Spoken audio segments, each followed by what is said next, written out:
So if price is breaking the lower VWAP bands and we need the stochastics below 20, then we want to generate a long signal.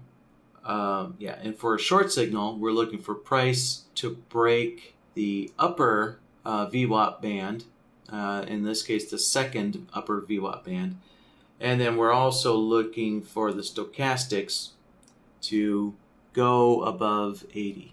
All right, Michael would like to adjust the stochastic setting to use 30 and 70 instead of 80 and 20. So again, let's make a quick adjustment to our stochastics. All right, so we'll switch to 30 and 70 just so we can see those lines on the indicator. There we go. So let's find a few spots here that would qualify. All right, here we go. So we've got a couple of bars, right, that are below the second lower band. And then if we look at our stochastics, we can see it's below that 30 level. So that's what we're looking for, is those two conditions, right, to line up there. Or that's what Michael's looking for. All right, so let's open up BloodHound and start building this here. So let's do the VWAP first. So, what are we doing here? Well, we're doing, as far as price to the VWAP, we're doing a comparison, right? So we're checking to see, well, is the closing price of the bar, above or below the VWAP bands, right? So for a long condition, for a long, right, reversal, remember this is a reversal system. So for a long setup, we're looking for the closing price of the bar to be below the VWAP bands, right? So we're comparing, right, those two pieces of data. So we're going to grab the comparison solver here. And let's give this a name here. Let me reverse these here. Actually, we're comparing the close price to the VWAP. All right, so there's a name for this solver. And so now let's go into the input A. And we're not using an indicator value for input A. We want the closing price. So we're going to change this type to price. And there we go. There's our prices. So I guess for our first run through, we'll just use the closing price. And then later on, if you want to use the low and the high prices, I can show you how to do that. But we'll start off by just using the closing price. Make sure the close of the bar, and make sure you don't accidentally double click. There we go. So we'll start off by making sure the bar closing price goes below the VWAP or goes above the VWAP. All right, now input B, that's going to be our VWAP indicator. So let's replace the SMA with the VWAP. So let's open that up and go find the VWAP. And there it is. Add that down the list.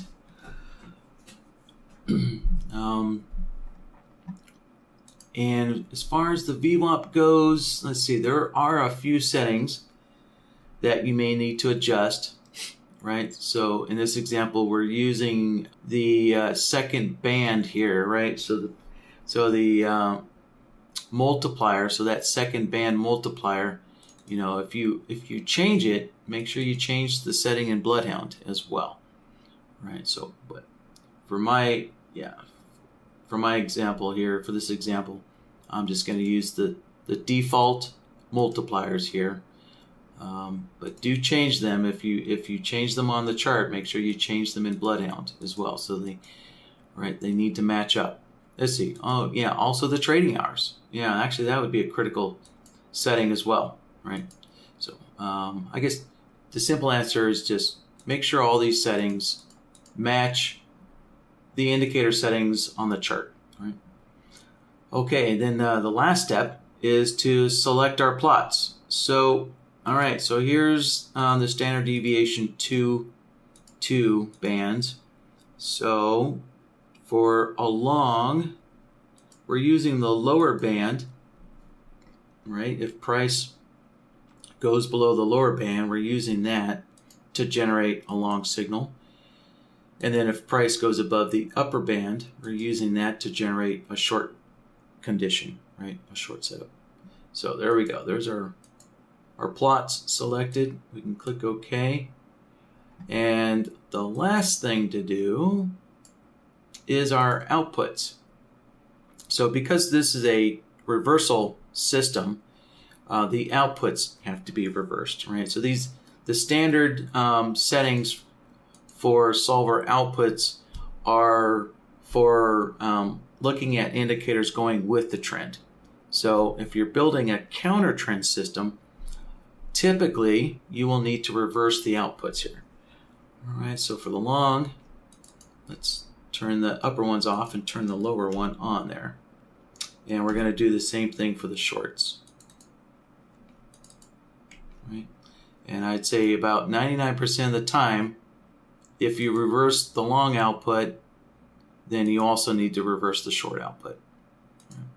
And if we take a look at the chart, there we go. So now we've identified whenever the close of the bar goes below the band. And let's see if we scroll back here a little bit. Well, that's the beginning of the day, but technically we can see that the bar, we've got two bars that went above the second upper band there. Let's see if we have, here we go. There we go. So we can see the bar closed above the upper second band. And we have some bars closing below the lower second band. All right, so that's the VWAP condition identified. So, and actually, I just kind of jumped right into this. Let's switch over to the logic board here. So I'm going to click on the logic tab and click the new button so we can create a new logic template right here. And let's change this name. So I'll use CT for counter trend. All right, so we're building basically a VWAP, a counter trend, VWAP, and stochastic system. So setup here. All right, so if I go back to the solver tab, right, I have one comparison solver built already.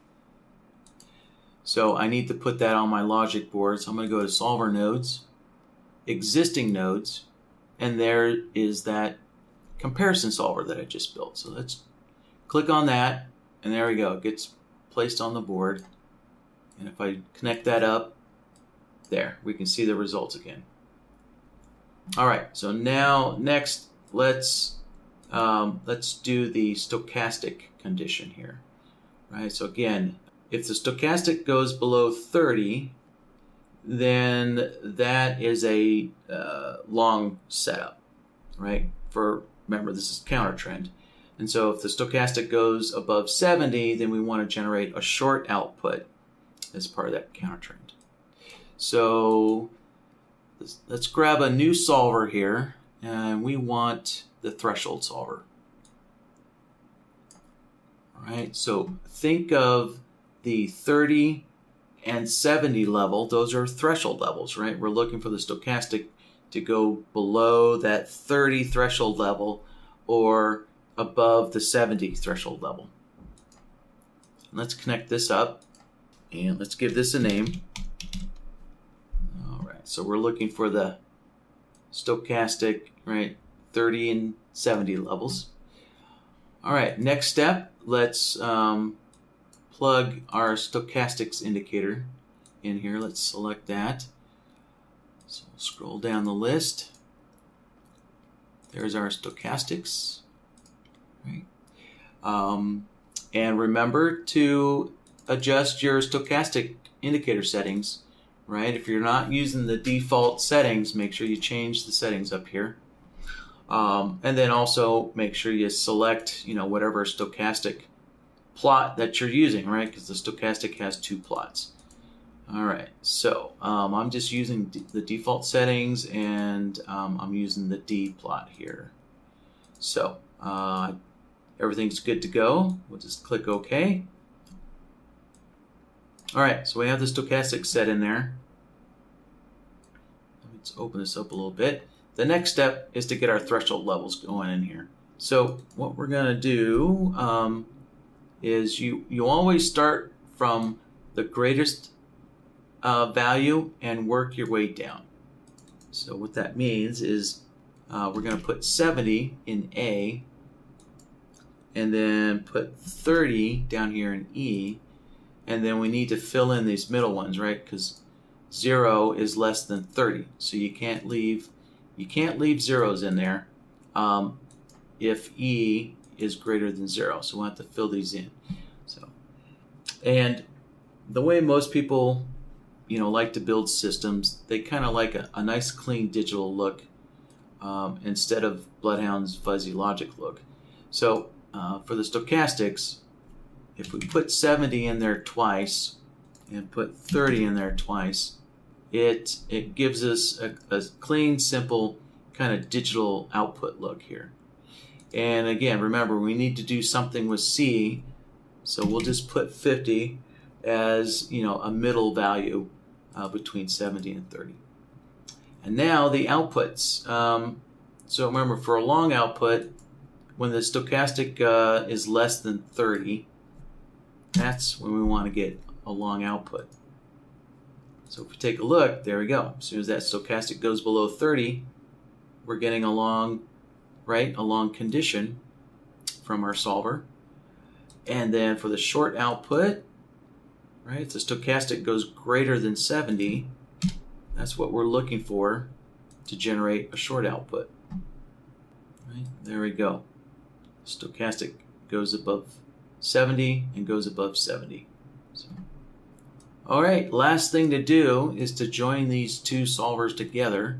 So they both have to be, both of them, both of their conditions have to be met at the same time. So in other words, they both have to be true at the same time. So we're going to use an AND node.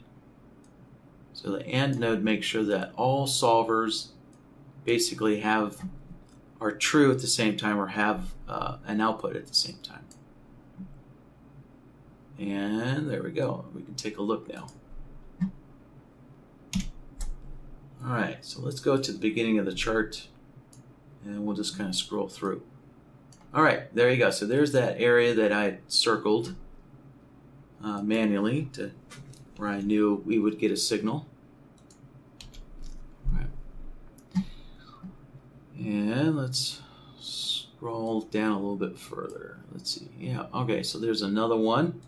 There we go. There's a couple there. Okay, there's a couple more. All right, so there we go, Michael. That's it. Pretty simple. Most things are pretty simple to build in BloodHound. There we go. Here's a spot where there's a couple of signals on here. All right, let's take a look. I'll take a quick look at kind of making some adjustments here. So originally Michael had wanted to use the 20 and 80 with the stochastics. So again, if you want to use the 20 and 80, just go into your threshold solver here, and all you need to do is just change the 70 values to 80, and change the 20s, or change the 30 values to 20s. So and also try and remember to change the name. It's always a good thing to change the name of the solver, right? If you ever change any of the settings. So just good practice there.